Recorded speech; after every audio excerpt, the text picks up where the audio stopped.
Hello, and welcome to the World Refugee Sabbath 2019.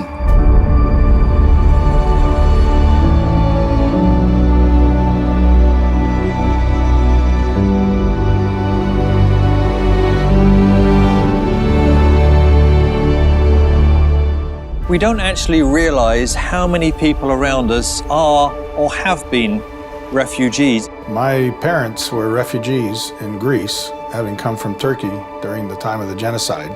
I was actually a refugee twice. I was born in the former Yugoslavia toward the end of World War II. In the Bible, actually, we learn that we are all foreigners looking for a new place. The greatest joy is for me, and it's also an honor to help those volunteers. You know, Jordan is not a wealthy country. It doesn't have oil like many of the other countries in the Middle East, but it has something very special. It has hospitality. Well, in Germany, there was a lot of willingness to help.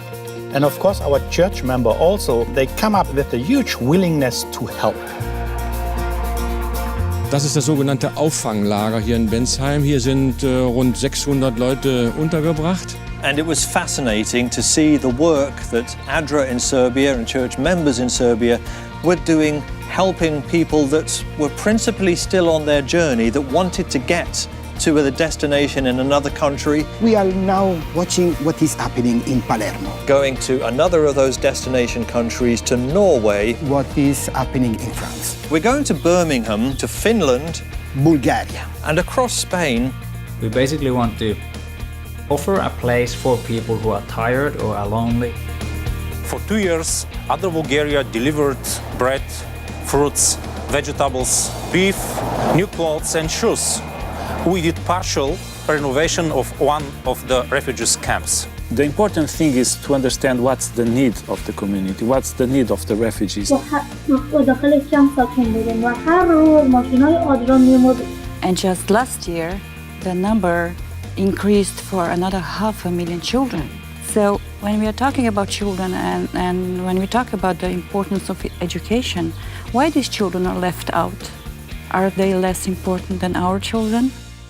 Every starving child, every refugee, every kid in the world deserves to feel free.